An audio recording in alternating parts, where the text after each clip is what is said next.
Jerry Tekac was re-elected to Goose Creek City Council in 2018. Now he's asking residents to give him 4 more years to tackle issues around the city. I talked one-on-one with the councilman for this edition of Quintin's Close-Ups. And if you haven't already, subscribe to my YouTube channel and like Quintin's Close-Ups on Facebook. Jerry Tekac, welcome back to Quintin's Close-Ups. Great to join you, Quinn. Oh, I appreciate it greatly. You are Goose Creek's Mayor Pro-Tem and have been a Goose Creek City Council member since 2018. What is the biggest difference from, then to right now when you think of the city of Goose Creek? Well, I think the biggest difference since I was reelected back in 2018 was the focus on trying to grow our commercial base, which is going to help us alleviate some taxes to our residents. And I think you'll see over the last four and a half plus years that our commercial activity has increased greatly, which again is something that we were focused on and we'll be continue to be focusing on. So what is the current commercial base? It's again, if you look through what we're trying to accomplish, we are actively out soliciting through Matt Brady, our economic development director, new business opportunities. I think you probably saw in the paper last week, we just announced the Uptown in Carnes, which is a very huge project that's going to be starting to break ground next year.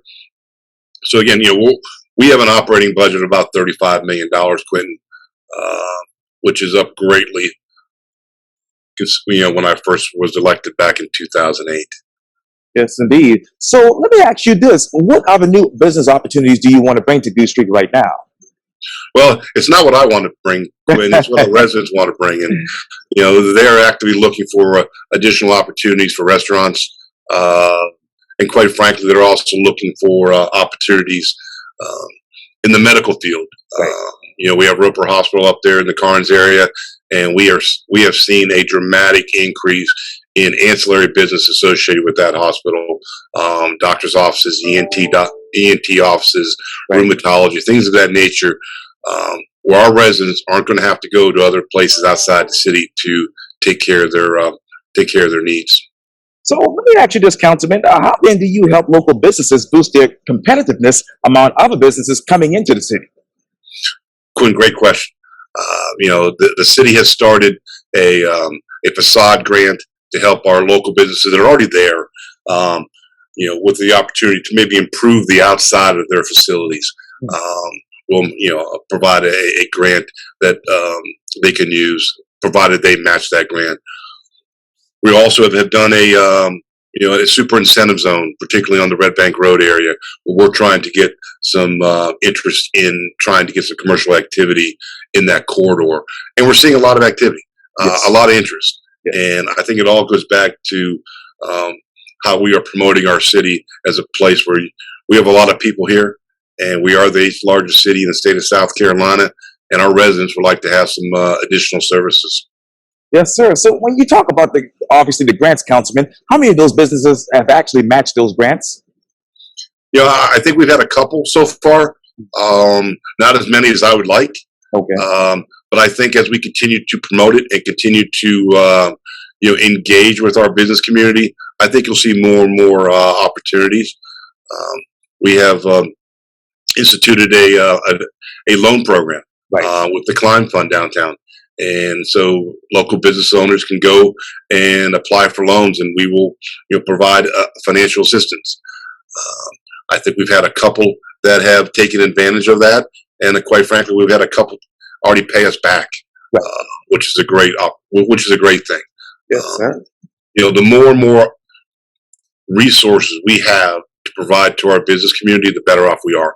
Whether they take advantage of it or not today, they very well may take advantage of it tomorrow and in the future. And Mr. Councilman, let me ask you this. How many of those businesses have actually paid back their loans to the city of Goose Creek? I believe at this time, Quinn, and again, don't quote me on it, but you will quote me on it. I think it's the 2. Okay. Yes, sir. And this might be a redundant question, Mr. Councilman, because everybody knows what Matt Brady does for the city of Goose Creek. But how is the city helping to create a business preservation alliance? I'm sorry, Quintin, I didn't catch that question. Okay, sorry, but that might be some background noise here. Okay.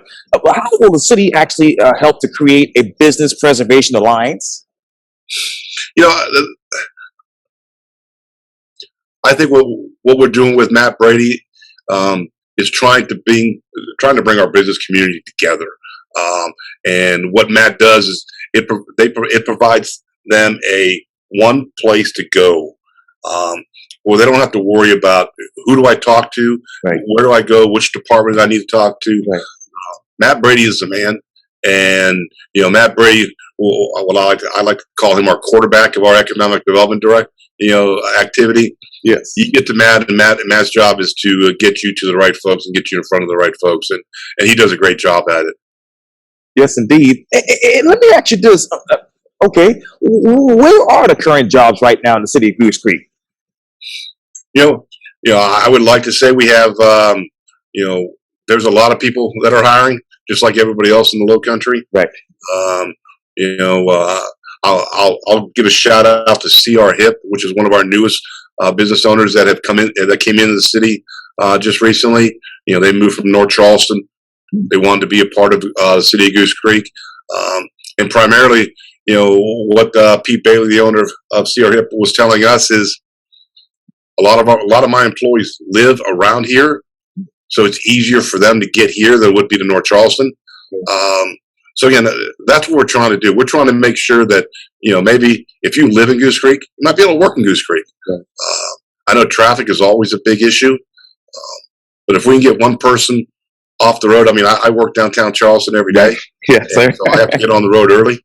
Yeah. I've seen you downtown. We bumped into each other downtown. Yeah. But if I was able to work in Goose Creek, instead of leaving at 7:15, I leave at 7:45. That's one less car on the road. So the more chances we get to, bring additional business owners into our city to provide jobs for our residents, it's a windfall in a lot of different areas. Yes, sir. So let me ask you this, Mr. Councilman: how many businesses have actually left the surrounding areas to come, particularly to Goose Creek? Well, I know Mayor B talked about we've had 20 new restaurants come to the city of Goose Creek in the last 4 years, give or take. And again, if you look up at the Carnes Crossroads, I don't know how many of those businesses have, the sheer number of businesses, but you see that there is constantly new opportunities coming to our city. I don't have a number, but based on our financials and based on the fact that our hospitality tax is growing significantly, that number is climbing and is going to continue to climb. So how much has that hospitality tax increased in the past 2 years? Well, I can't tell you what it has increased over the last 2. I could tell you, but I like to point out, I think when we passed that hospitality tax back in 2014, I believe, right, we had projected the hospitality revenue would be about a $1.2, $1.3 million a year annually. I think we're projecting the end of 2022 at 2.8. So, I'm a math guy. I can do the math. Yes, sir. That's about 150% increase, pretty much year to year from 1.2. So we're doing very, very well in the hospitality space, and that is allowing us to do a lot of things. And what other things do you want to do with that hospitality tax? That's a great question. Well, I like to point out, the hospitality tax is currently paying for our gymnastic activity center, and that's to the tune of about $600,000-$700,000 a year. And when that hospitality tax was instituted in 2014, that was 50% of what our revenue we had projected, and that concerned me as a banker, because it wouldn't allow us to do a lot of different things, because that commitment is going to be out there for an extended period of time. But what we've been able to do as our economy has grown, we've been able to pay cash for a lot of activities, a lot of the John McCann's Park. I know well. We were able to use hospitality money to pay for that project in cash. We have an amphitheater that we are about to break ground next year, and we all know about our new Central Creek Park, the $9.5 million all accessible park. That's also going to be able to be used. So we're very fortunate that we've had these funds available to us that's going to allow us to do a lot of projects. The amphitheater is going to be big for us. I know Hanahan has one, and other folks have one, and it'd be great to be able to just go down the street and listen to some live music or watch a play, and right here in the city of Goose Creek, and it'll be set up. We're going to have a place where you can have food vendors. It'll be a one-stop shop, and that again, we use the word game changers all the time in Goose Creek. Central Creek Park's a game changer for us, and I think this amphitheater is really going to set us apart as well. Yes, indeed. And when you look at the budget, what else are you all looking at right now, I should say? Quintin, I like to tell our folks I have to focus on 5 things: Yes. police, fire, water, sanitation, and recreation. If we do those 5 things well, and I think we do, everything else is easy. We're going to have to hire additional police officers as we continue to grow. Of course we will. We have a new fire station in Carnes that we're about to break ground on. That means additional firefighters. We're going to have to do that. We're going to have to use, increase and then add to our sanitation staff as more residents come in. As our city continues to grow, we're going to have to continue to add staff, and we do that. I like to point out this year, we are in our proposed budget that we'll vote on this next week. We're paying cash for a lot of things we used to finance. Wow. And that's a fantastic position to be in a rising interest rate environment. That's going to save the city an inordinate amount of interest expense because we have the cash on hand that we can pay for the 6 to 10 police cars that we need, the fire, the sanitation truck that we may need. So, being conservative in how we operate the city has allowed us to do a lot of things, particularly in a rising interest rate environment. Okay, let me ask you a couple of questions, Councilman. What is the current growth rate for your city? I think our budget is going to increase about 18% from this year, and that is primarily based on the fact that we are, instead of financing a lot of things, we are paying cash for. Right. Again, we're growing.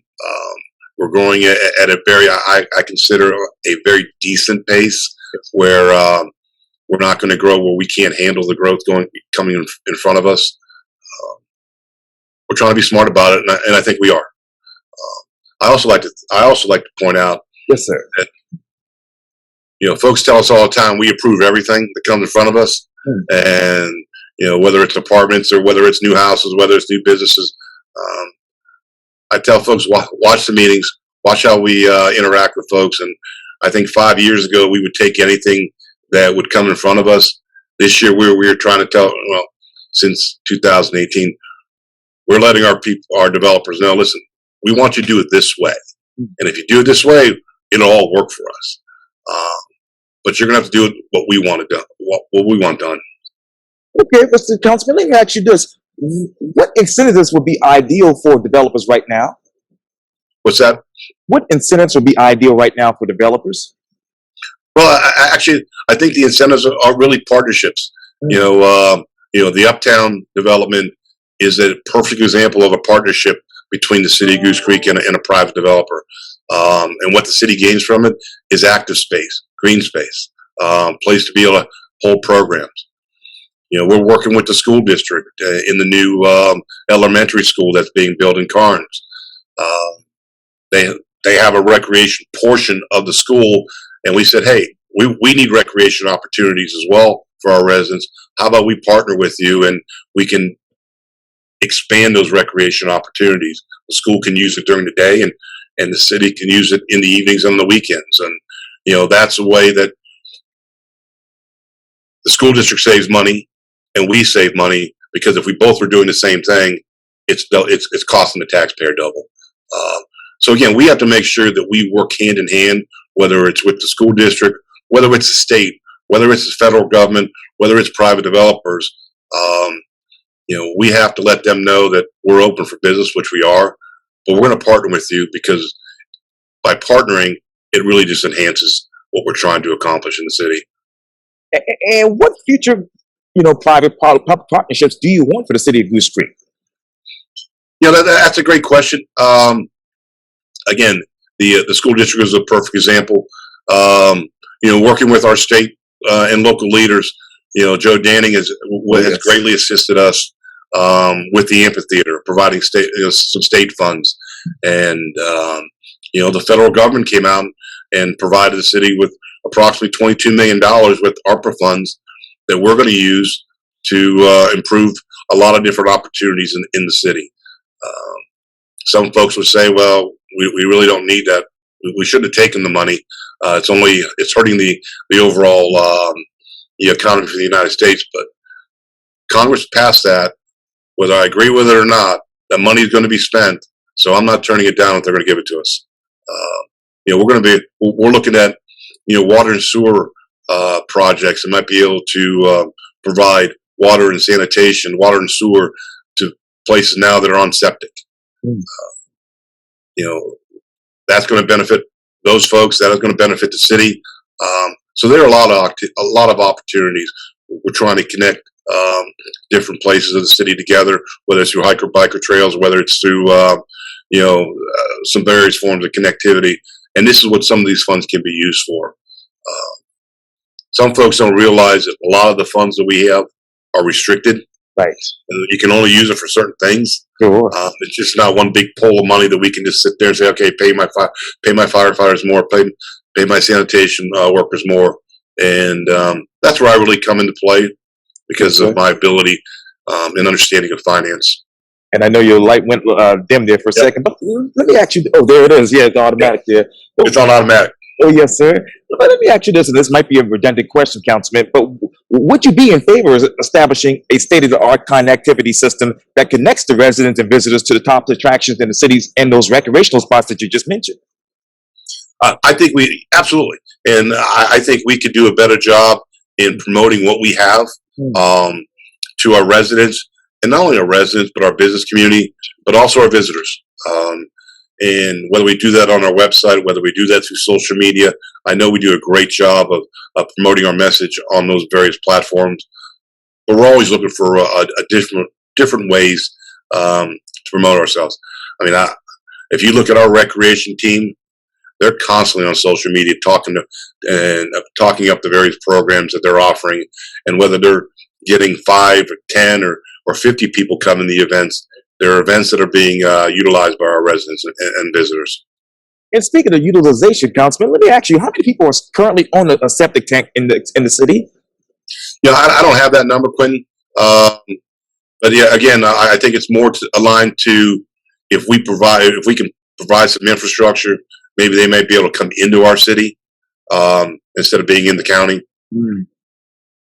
Coming up 176 on the right-hand side, right once you get in the city pretty much is on septic. But if we can be able to provide some water and sewer, maybe that enhances some additional economic activity over there. And what is the current economic activity over that side? Well, if you come up 52 now, you see that the Steinberg Law Firm is going to build their new law firm on that side of the street. And part of that reason is, we're working on providing them water and sewer. That'd be a great way to enhance economic activity to that area. Yes, sir. There's a new bakery coming up, a Brazilian bakery. I think it's getting ready to open. Looks like any day now. Right. Again, utilizing an existing building and marketing it to a different use is something that we also need as well. Okay, let me ask you this, Councilman. What's more important for the city right now? Is it obviously building new homes and commercial space, or rehabbing, expanding, and better utilizing the existing homes and space? I think if you focus on one and not the other, you're making a mistake. I think you have to have a balance of all that together. You need new commercial construction, but you also need the rehab of existing spaces. There has to be a balance, and I think we're working on that, and hopefully you'll see some activity in that area as well. Again, single family houses don't pay for the services that they use, right? So you need to have corresponding commercial growth, and whether that's new commercial growth or rehabbing existing commercial, both works, but you need to have a balance. So where exactly is that new commercial growth in Goose Creek? Right now, we call it almost like little different nodes. You know, Carnes Cross was obviously is a great place for commercial activity. That's where Uptown was announced. You know, the Red Bank Road corridor. If we get some revitalization of some properties over there, that's where you're looking at maybe possibly rehabbing some existing buildings. And we've had a lot of interest. We have some interest right now that we're looking at a mixed use development along Red Bank Road. We've actually had some contact with a hotel that may want to build on Red Bank Road. So if you can get a little bit of movement, the ball starts rolling, and there's a lot of outside investment people that are actually looking at our city now that they probably were not looking at 5-6 years ago. Wow. Okay, let me ask you this, and this is probably a redundant question as well, but where else in the city of Goose Creek do you identify and also develop those unique characteristics when it comes to residential, commercial, and mixed use? You know, there's some spots. You know, we have obviously, you know, a lot of activity in the Brick Hope area on Montague Plantation. As the county's widening that road, that's going to open up some opportunities. We're currently looking right now at the corner of 52 and Montague Plantation for Laurel Bay. You know, a planned mixed use development. And again, as I mentioned earlier, I think 5-6 years ago they would have came to us and said, "Okay, we would have jumped at it." And now we're sitting there saying, "Listen, if you want to do this, we need some elements involved here that's going to mitigate whatever traffic that's going to be flowed onto Montague Plantation." You know, those are the things that we do that a lot of our residents don't know that we do behind the scenes. We just don't rubber stamp stuff that's coming into our city. But again, we have space. Like again, Montague Plantation, you know, is being developed. And as that road gets widened, that's all, you know, that's just going to open up additional opportunities. Yes, sir. So let me ask you this, Councilman. Going back to what you said earlier, obviously, about traffic, what exactly is the city's comprehensive plan to obviously alleviate traffic in your area? Well, I think Mayor Beep talks about we have 60,000 cars coming through the city of Goose Creek every day. And that's traffic coming into the city, not really from our residents. And I think it's 15,000 maybe that leave the city to go out and do their either work or activities outside. So what are we doing to eliminate traffic? I think enhancing our commercial activity reduces traffic because traffic's already there. I mentioned earlier, you know, I drive downtown every day. That's an hour of my time every day, each way. If I could reduce that by working inside the city and get opportunities for commercial activity in the city, that eliminates one car, eliminates two cars, and that's how it works. So the more people we can get to live in Goose Creek and work in Goose Creek, that stretches the traffic out and that reduces it during the really high peak times. And that's what we're trying to focus on. That's how we as a city can assist in the traffic. You widen 52, it'll be used. You widen 176, it'll be used. Because again, the growth you know, in the Monks Corner area, the Fox Bank area, the growth in Cane Bay and Nexton. Those folks are coming into the city every day. And what we really like to do is have them come in the city and spend their money and help us out that way. Yes, sir. And you know, a couple of months ago, I was up in. I'm still confused about this to this day. But I was actually in Nexton, and people reminded me that Nexton is still in Berkeley County, but not Dorchester County. Well, yes, you know, people in Carnes have a Somerville address. And you know, we can't control the postal address, and we've tried. We've tried to get you know, Senator Scott to help us on that, but the postal, you know, they have their own little way of doing things. But yeah, so we have a Somerville address inside the city of Goose Creek as well. Yikes! Interesting. It's really confusing. Very. We tell our residents, if you have a city of Goose Creek trash can, you're in the city of Goose Creek. Makes sense. So let me ask you this. I know you got to run. You have so much things to do. Oh, we're good. Huh? Oh, okay. We're going to talk all day on the city of Goose Creek. Okay, that's good. But okay, you talk about Moncks Corner and obviously, you know, Somerville and all those other areas. So what is the regional growth pressures that you all are concerned about right now?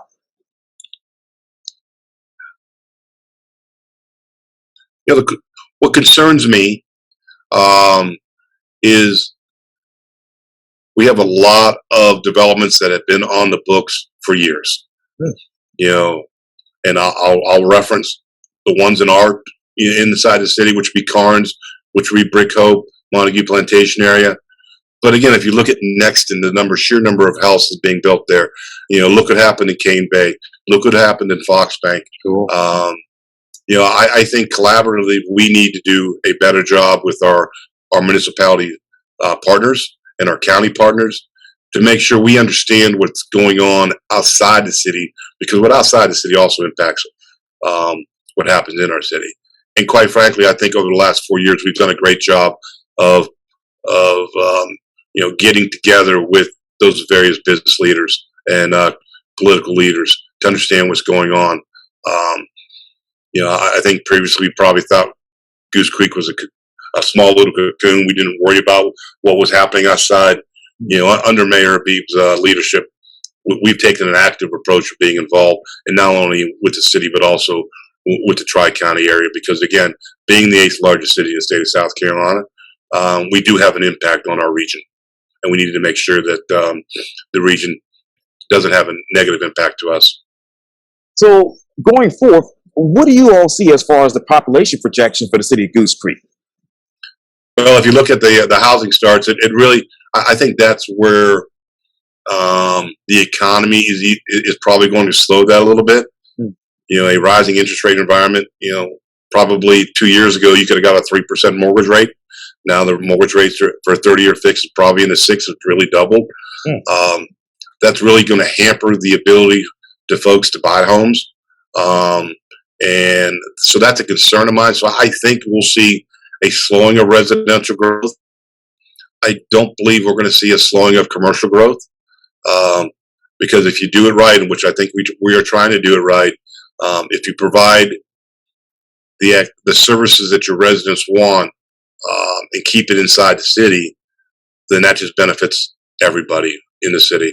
I tell folks all the time, buy what you need in the city, because that's really your only form of tax relief. We're going to pass a budget next week, and our city tax, property tax, is going down next year. And that's a direct result of the increased commercial activity, and the local option sales tax we're able to rebate back to our residents.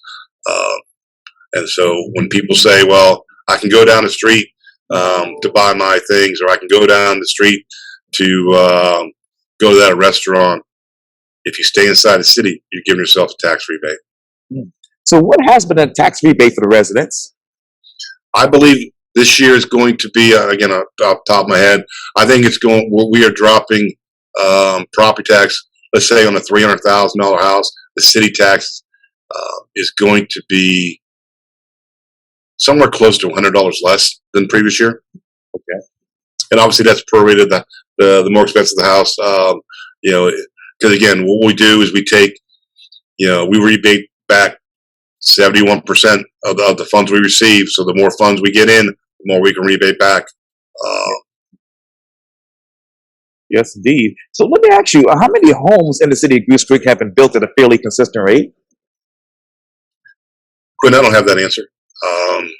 I think that the housing starts have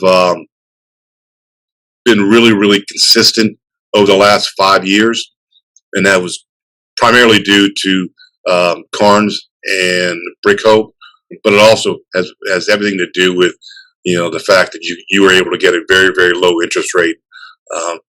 Not to use my son as an example, my son built a house out in Nexton, and he was able to get such a low interest rate. He was able to afford a lot more than probably what you're going to be able to afford today. So him and his wife were able to take advantage of that.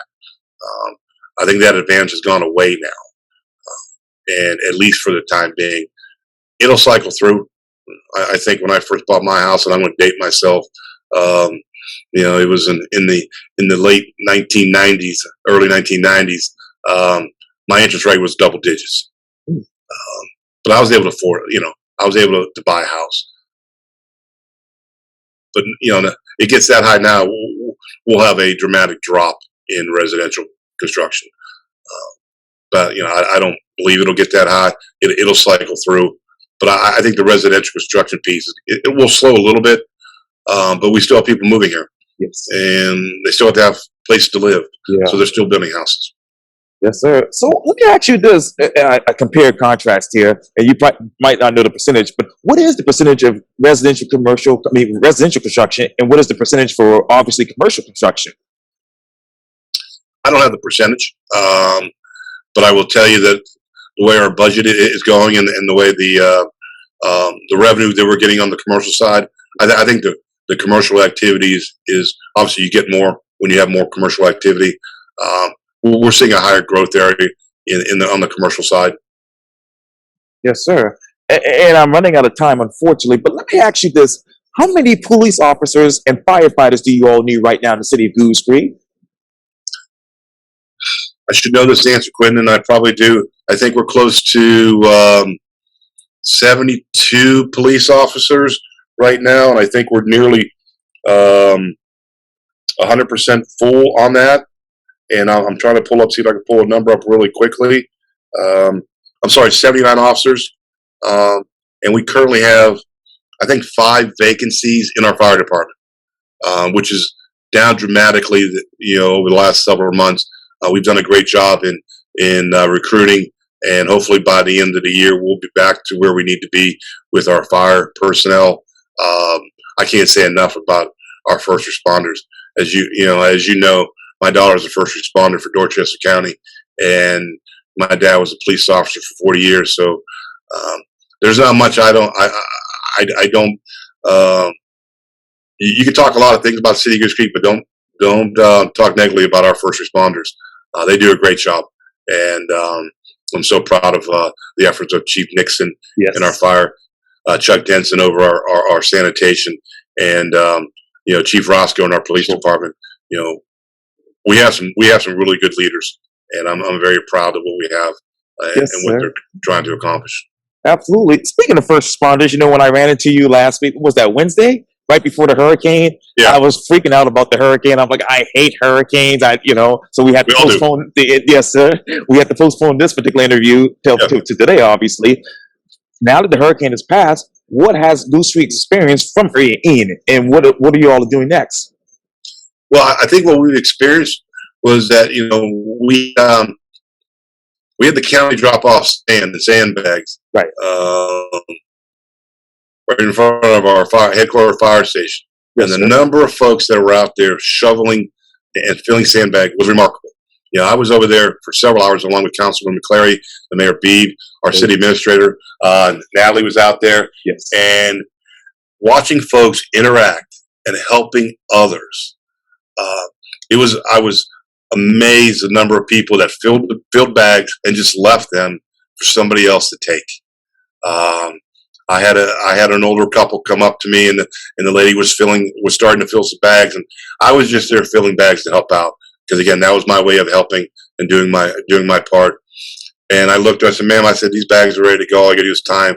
And she goes, "Really?" I said, "Absolutely." And the gentleman next to me said, "I'll carry the bags to the car for you." And next thing I know, we get all the bags in the car, and he's starting filling some more sandbags, and then he leaves. And I turned around, and he left 10 bags for the next person to come to take. And you saw that over and over and over again. People obviously got the sandbags they needed, but then they stayed and helped. There was a group of students that came by that Councilman McClary and I were just enthralled with the fact that they were just there helping. And I think that's what Goose Creek is, and that's what Goose Creek will continue to be, is a community that really wants and really will all stick together and pitch in when we need to, because again, we are one community. Absolutely. So with all that being said, Councilman, why do you want another term on City Council? Well, we have a lot of exciting things we talked about earlier: the amphitheater, Central Creek Park. There are things that when I ran in 2018 that I wanted to see come to fruition that haven't yet, and some of those items we just talked about. But we have work to do. We're in such a great spot right now. We have great momentum going forward. For the most part, our council works so much together. We're in a pretty good spot, and I want to continue to help the city grow. I like to tell a story. When my son was born 25 years ago, my dad came up to me and said, "Okay, now your life now, is about to change, and your job now is about to change, and your job now is to make your son's life better than what I had." And I said, "Dad, my life wasn't so bad." He goes, "You'll understand," and I did. And I take that same philosophy to city council. My job now as a council member is to ensure that the city of Goose Creek is better off after I leave than it was before I got here. And I think we've accomplished that, and I want to continue to keep that philosophy, and I want to continue to help the city grow and do the right thing and see us flourish. Goose Creek Mayor Pro Tem and Goose Creek City Council Member Jerry Tekac, thank you for your time. And again, welcome back to Quintin's Close-Ups. Quinn, it's been a pleasure. Reach out anytime, and I'm sure I'm going to see you on the streets here shortly. Very soon. Thank you, sir. Thank you.